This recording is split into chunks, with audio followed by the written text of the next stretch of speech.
शहाळं काढलं की मग कसं आहे तिथे लवकर नारळ नाही पकडत.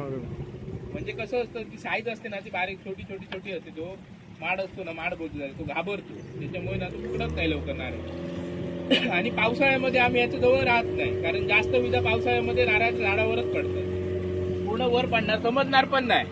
मग 1 महिना झाला की सुकणार पूर्ण ती.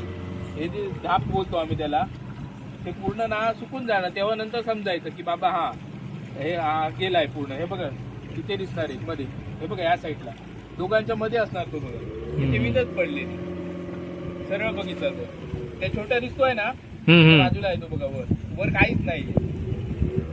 आदल्या वर्षी जरी दिसायचं, आता हळूहळू सुकून गेला. आता त्याचा उपयोग काय नाही.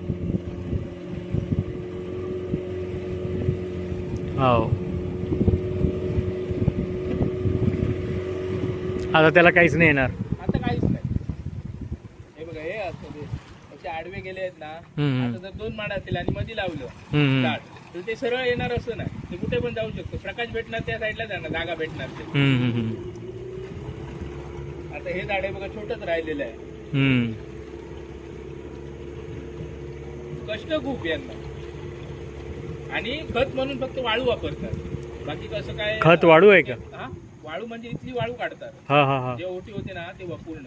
आणि पांढरी वाळू असते ती घेऊन जातात आणि कुंपण करतात त्याने, आणि गोड पाणी देतात. बस एवढं, बाकी काही नाही.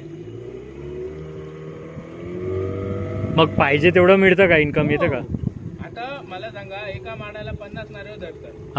नारळ आता किती रुपये आहे? 40 रुपये आहे मोठा नारळ. आणि वर्षातून 4दा तरी धरतात. बस झाले ना. आता हे किती माड आहे त्यांची, उत्पन्न खूप आहे. आणि कुठे जायची पण गरज नाही. आता इथे रिसॉर्ट आहे तेच घेणार. मला बाबा 1000 नारळ दे, 2000 दे, कारण नारळ भेटत नाही. आणि प्राइस वर खाली जायचंच असते. आता प्राइस वाढतच आहे, कमी होतच नाही. कारण इथे कसं प्रत्येक पदार्थामध्ये नारळ पाहिजे. आमटीमध्ये नारळ, सोलकढीमध्ये नारळ, सर्व ठिकाणी नारळ पाहिजे.